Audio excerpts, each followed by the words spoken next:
Abram suas Bíblias em Efésios capítulo 4.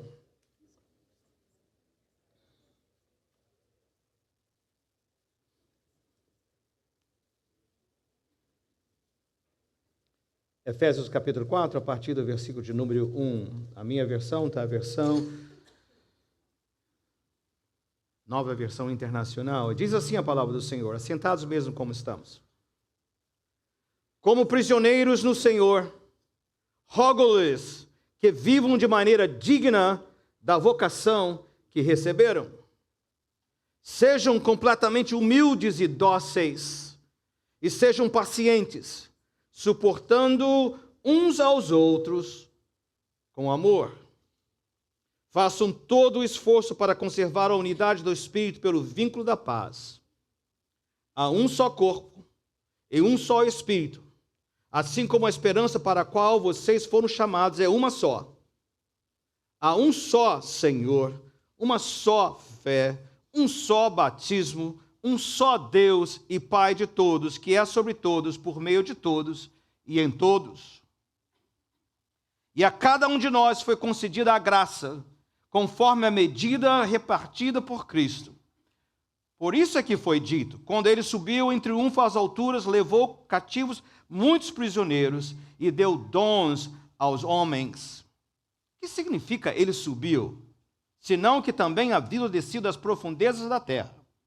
Aquele que desceu é o mesmo que subiu acima de todos os céus, a fim de encher todas as coisas.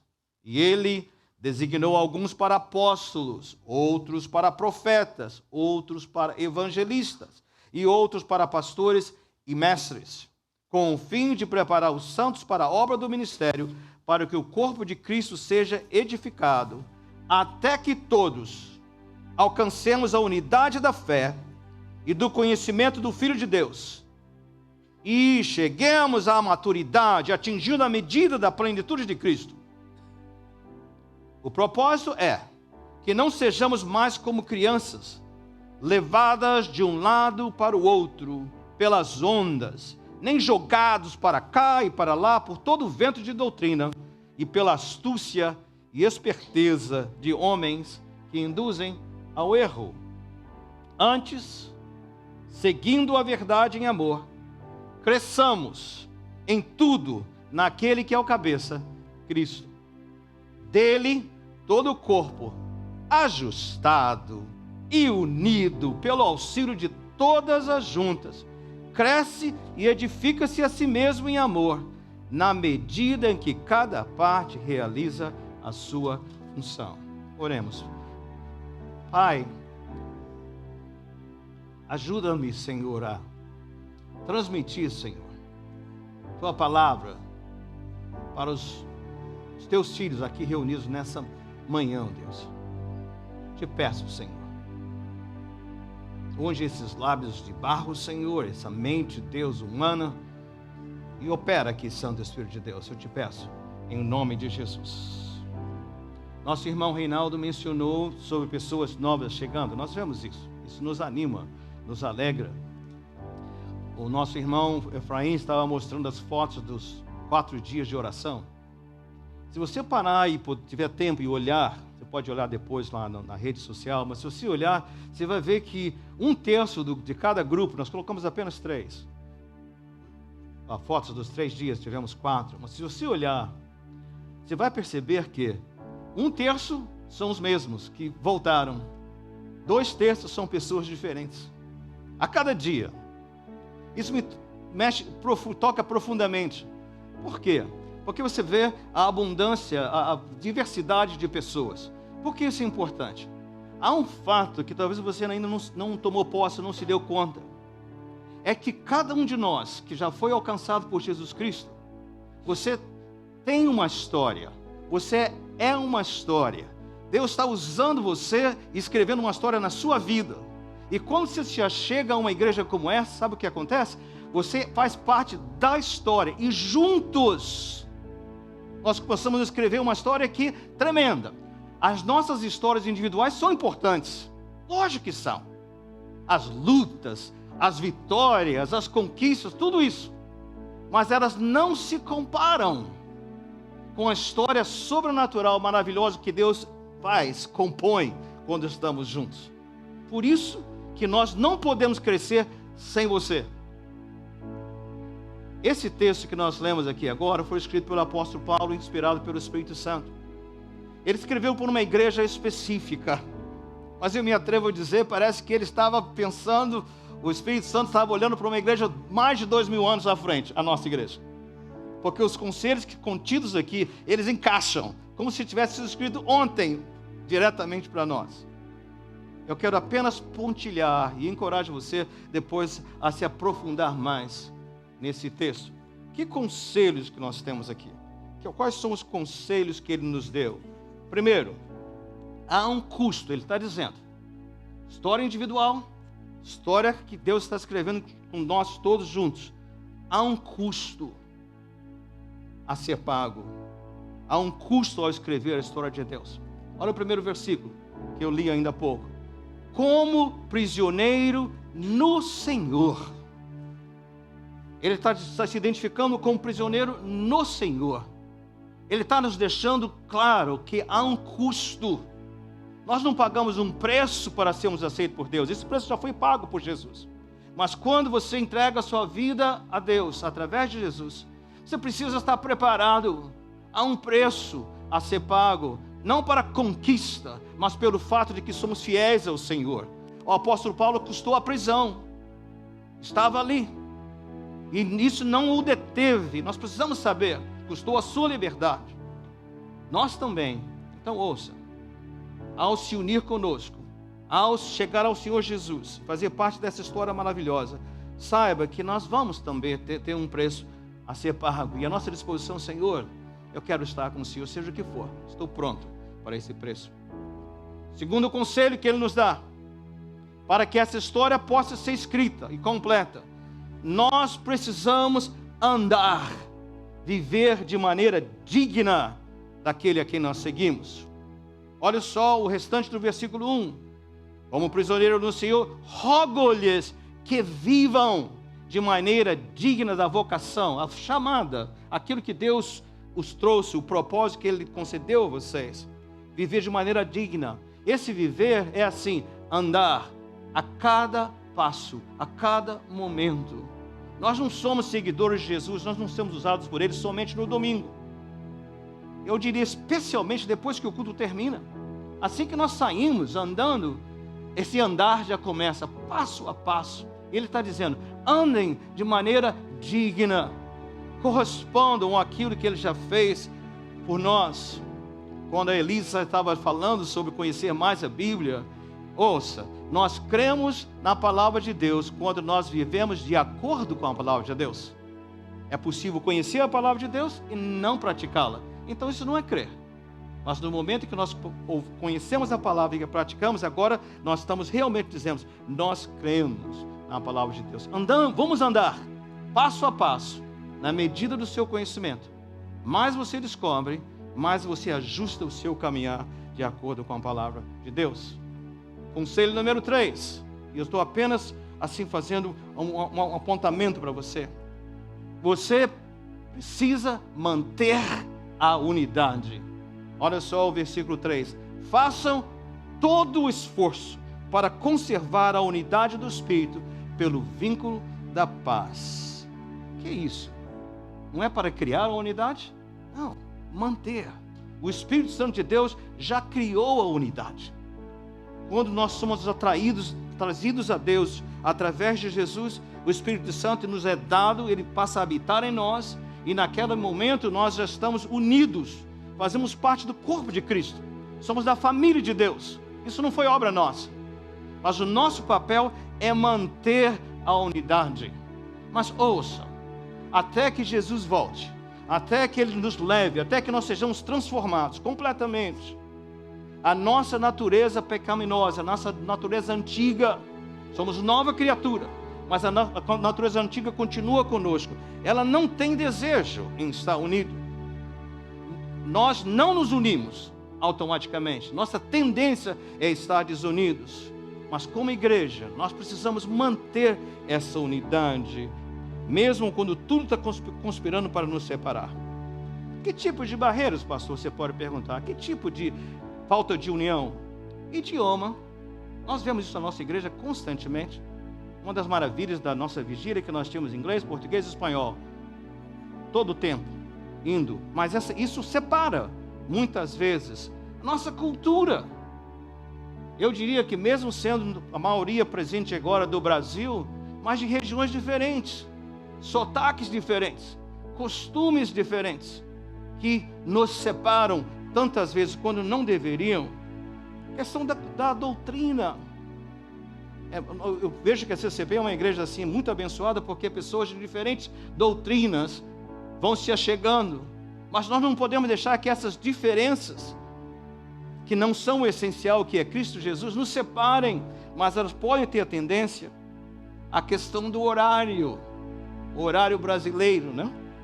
Eu não preciso falar mais sobre isso. O estilo de culto, acende a luz, apaga a luz, mais isso, mais aquilo, bate palma, não faz, canta. Ai, Senhor do céu. Preferências, diferenças de idade. Eu sei que a igreja CCP hoje só tem jovens, mas eu me lembro do tempo, quando a igreja começou, que eram todos jovens mesmos. Não haviam crianças, nem cabelos brancos naquela época. Mas isso adiciona riqueza para cada um de nós. E a questão dos níveis de educação, diferentes oportunidades que tivemos na vida, níveis de conhecimento na Bíblia. Você ouviu aqui hoje, com o nosso Deus, né, não existe gente, não é elite, não existe uma elite. Nós temos funções diferentes, mas não somos mais filhos, ou mais crentes, ou mais abençoados do que você. Todos nós estamos, e isso nós precisamos manter a unidade. Mesmo quando tudo está conspirando contra nós, nós precisamos nos lembrar que Deus acabou com essas diferenças e nos fez um em Cristo. Então, você pergunta, como é essa unidade? O versículo 6, 4, versículos 4 a 6 nos ajudam. Como é essa unidade? Há um só corpo. Várias igrejas, ninguém isolado, mas nós todos somos de um só corpo. Ontem à noite, na nossa vigília, entrou um senhor brasileiro, muito distinto, sentou-se ali atrás, e eu vi que ele estava sozinho. Fui lá, no momento que estavam os grupos orando, e eu perguntei, bem-vindo, o senhor, como soube, como o senhor está aqui? Ele me perguntou por alguém, fulano de tal. Ele já está? Eu falei, eu não conheço esse nome. Então eu pensei, talvez o senhor está na igreja errada. Depois lembrei, não, o senhor não está na igreja errada. O senhor está na igreja certa, mas talvez o local desse corpo. E foi tão bom, ele ficou conosco todo o tempo, né? Conversando, né, Roberta? Ali conosco, ou seja, há um só corpo, um só Senhor, um só corpo, um só Espírito nos foi dado. Maneira às vezes de expressarmos, compreendermos, ele é um e único. Cada um de nós recebeu o Espírito Santo de Deus quando nascemos de novo. Nós somos a habitação do Espírito. Não há outro caminho para a igreja fora da obra do Espírito Santo. Há um só Senhor, uma só fé, um só batismo, mesmo que às vezes nós praticamos de maneira diferente, mas o batismo é o mesmo, o simbolismo é o mesmo, independente da forma, da idade com que as pessoas são batizadas. Por que quer dizer isso? Que nós pertencemos uns aos outros, pelo fato de que nós pertencemos a Jesus. Agora, se nós devemos manter a unidade, o próximo conselho é como é que nós podemos e devemos manter essa unidade? De volta, Efésios capítulo 4, versículo 2. Sejam completamente humildes e dóceis. Sejam pacientes, suportando uns aos outros em amor. Olha só, com toda humildade. Quando essa carta foi escrita, humildade não era uma virtude nos tempos do apóstolo Paulo. Pelo contrário, pessoas humildes eram consideradas fracas. Olhavam para baixo para as pessoas humildes. Não em Jesus Cristo. Em Jesus, mansidão é virtude. Mansidão é força. Mansidão é bênção. Nós somos mudados por Jesus. Suportando-vos uns aos outros. Preste atenção. Gente, não é tolerar um ao outro. É dizer, não é trincar os dentes. Não é isso. Esse suportar é igual suporte quando há uma construção, que você põe ali uma madeira para segurar o teto, ou segurar uma parede. Apoiem. Seria a ideia de que eu vou estar apoiando aquele que está do meu lado, para que ele e ela não caia. Toda humildade, toda mansidão, pronto para chegar junto. Principalmente quando começo a fraquejar, eu estou aqui contigo. Não temas. Pode escorar no meu ombro. Eu estou com você. Suportando uns aos outros. Ele fala isso para nós dessa maneira, né? Esse é o estilo de vida que nós devemos fazer. Mas eu preciso falar mais. Fique firme comigo aqui. Próximo conselho. Conselho número 5. Há uma obra a ser feita. Por isso começamos dizendo, sem você não crescemos, porque é uma obra a ser feita. Versículo número 7 diz assim: e a cada um de nós foi concedida a graça. Que graça é essa? Não é somente a graça de sermos salvos por Jesus. Graça maravilhosa. Mas essa palavra graça é a palavra carisma ou dom. Às vezes traduzido como graça, podíamos dizer carisma e pode ser dom. O que quer dizer isso? Uma habilidade única, singular. É possível que no meio de uma igreja desse tamanho, vamos ter várias pessoas com o mesmo carisma, mas não é personalidade, é um presente de Deus. Cada um de vocês foi presenteado com o Espírito Santo de Deus, e de acordo com a medida da graça de Cristo, Ele deu a cada um de nós carismas, habilidades, que são essenciais, que não são substituíveis, para que juntos possamos escrever essa história. Não existe, nós não temos uma categoria de espectadores, nem frequentadores. Aliás, de segunda a sexta e alguns de segunda a sábado, nós trabalhamos, sabe para quê? Para financiar o nosso ministério. Para financiar, não o ministério da igreja, o seu ministério. Nós trabalhamos para financiar aquilo para o qual Deus nos chamou. Você está me acompanhando nisso? Cada um. Então, quando você está ausente, ou não está usando os dons, o carisma que Deus lhe deu, insubstituíveis, sabe o que acontece? O corpo manqueja, ele fica incompleto. Eu não estou falando isso para você se sentir culpado, mas para você entender o seu valor, a importância que Deus deu a você. Porque Ele quer construir algo maravilhoso, mas Ele fez você desse jeitinho. E Ele deu dons e carismas que são únicos, seu. Quando você escreve a sua história e se une conosco, sabe o que acontece? Agora o corpo está estabelecido, ele está seguro. Considere isso nos seus planos de vida. E a medida é conforme a medida repartida por Cristo. É Ele quem determinou para nós. Ele já conquistou a morte, triunfou na cruz, ascendeu aos céus e Ele concedeu essas atividades. Vamos pular um pouquinho mais.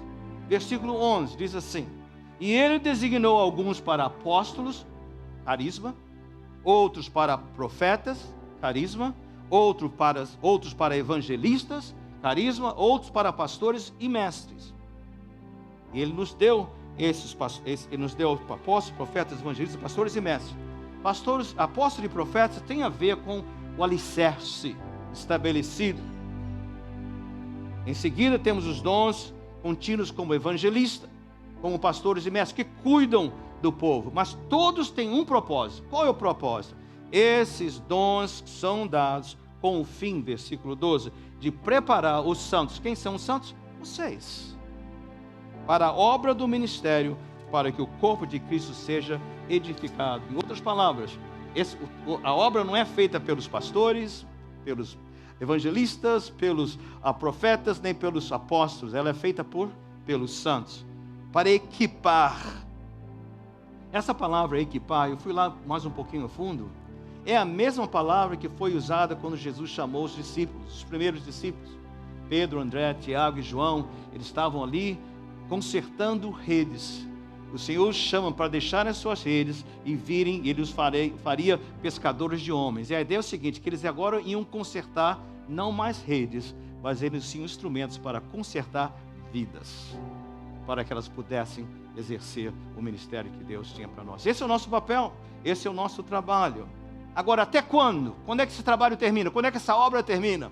Até que todos alcancemos a unidade da fé. Até que todos alcancemos o conhecimento do Filho de Deus e cheguemos à maturidade, atingindo a medida da plenitude de Cristo. Uau! Ele é o nosso modelo. Ele é o nosso padrão. Só vamos parar quando chegarmos até a Ele. Quando nós olharmos para nós e dissermos, já chegamos aí, né? Você vê que nós temos muito para fazer. Há um propósito duplo. Por que isso? Por que a necessidade de crescer? E você vê que ela só pode crescer com cada um participando. Versículo 14. O propósito é que não sejamos mais como crianças, levadas de um lado para o outro pelas ondas, nem jogadas para cá e para lá, por todo o vento de doutrina e pela astúcia e esperteza de homens que induzem ao erro. Eu tenho tristeza de dizer, desde os primeiros dias da igreja de Cristo, haviam erros no ensino e doutrina, desvios, e eles continuam até hoje. Agora, esses ensinamentos falsos que tiram as pessoas do caminhar ao Senhor Jesus, eles só podem ser corrigidos quando nós somos equipados, informados, para que não vamos seguir a todo vento de doutrina. Deixa-me concluir. Eu creio que já está bem claro, né? Indivíduos com histórias, construindo uma história maior, sobrenatural, que é o Senhor Jesus. Indivíduos que receberam um carisma, dons espirituais, que são utilizados no escrever dessa história local. Só para não haver dúvida, diz assim para nós, versículo 15: antes, seguindo a verdade em amor, cresçamos em tudo naquele que é o cabeça de Cristo. Segurem essa informação. Ele diz assim, versículo 16: dele, todo o corpo, ajustado, vê se está certo isso na sua versão, e unido pela obra dos líderes da igreja, assim na sua versão? Não, unido como? Pelo auxílio de todas as juntas. Corpo tem juntas, não é isso? Corpo de Cristo não são juntas, mas quem são as juntas? Cada um de vocês. Olha só, dele todo o corpo, ajustado e unido, pelo auxílio de todas as juntas, cresce e edifica-se a si mesmo, em amor, na medida que cada parte realiza a sua função. Você já percebeu por que eu não posso crescer sem você? Você já percebeu por que nós não podemos crescer sem você? Não temos outro, não existe outro plano. Jesus é a fonte de tudo. É Ele que edifica a igreja. Mas Ele escolheu, na sua soberania, usar você, para que nós possamos construir essa história. Alguns de vocês aqui têm mais tempo de casa. Alguns são recém-chegados. Isso é irrelevante. Cada um de vocês foi trazido a esse local, essa igreja, esse corpo, para construir, adicionar essa história. O que se requer de mim? Se ouve essa palavra, o Espírito Santo de Deus diz a você, é hora de usar esses dons que eu lhe dei. Eu não lhe dei só para você tê-los, nem para guardá-los. Eu lhes dei para que você possa edificar esse corpo. O que se requer de você? Eu quero apontar 3 coisas. Primeiro, disponibilidade. Disponibilidade. Estar disponível. Você nota que aqui a palavra não é assim. Espere o pastor e os líderes da igreja virem atrás de você. Não é isso. Disponibilidade é dizer assim, aqui estou. Aqui os dons e carismas que Deus me deu. Onde eu posso ser usado? Está disponível. Apresente, procure. Talvez vai ter a oportunidade de dizer, me ajuda, me ensina, me mostra. Explica um pouco melhor. Quais são os carismas que Deus pode ter dado para mim? Cada um de vocês foi confiado uma tarefa. E Deus o equipou para isso. Singular. Eu encorajo, talvez, se você não sabe ainda, experimente este ministério, crianças, adolescentes, jovens, homens, mulheres. Eu sonho com um dia que nós vamos ter, eu sei que já temos um bom trabalho antes do culto de português, recebendo as pessoas no estacionamento, mas eu sonho com cada momento, cada pessoa que entra aqui, já seja ministrado lá, assim que saiu da rua e entrou no nosso estacionamento, um sorriso. Você imaginou isso que você faz? Tem uns sonhos meio malucos, pensei através do café, daqueles copinhos pequenos aqui nessa entrada. A pessoa já chega e diz, muito bem-vindo ao culto de hoje. Você aceita um cafezinho?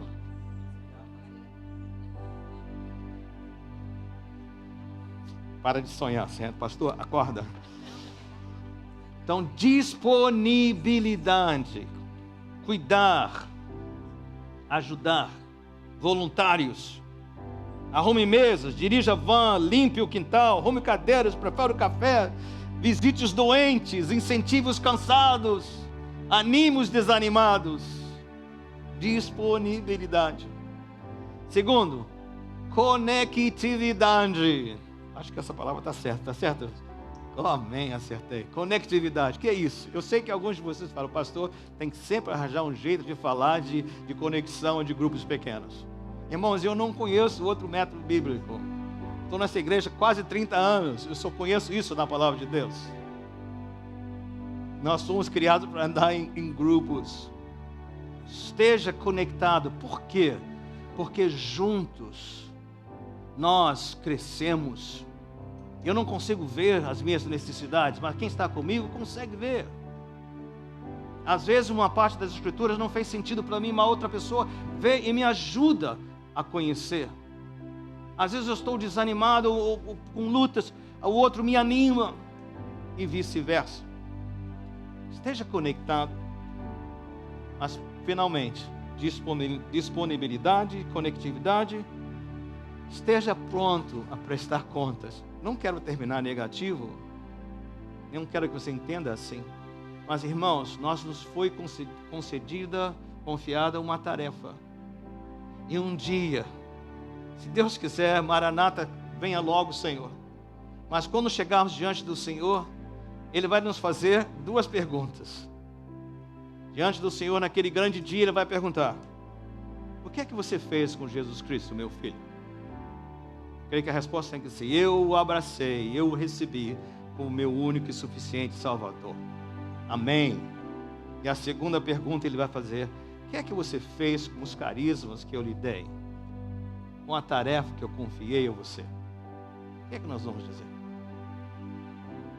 Esse dia vai chegar. Então, esteja disponível, conecte-se, esteja prontos a cumprir o ministério.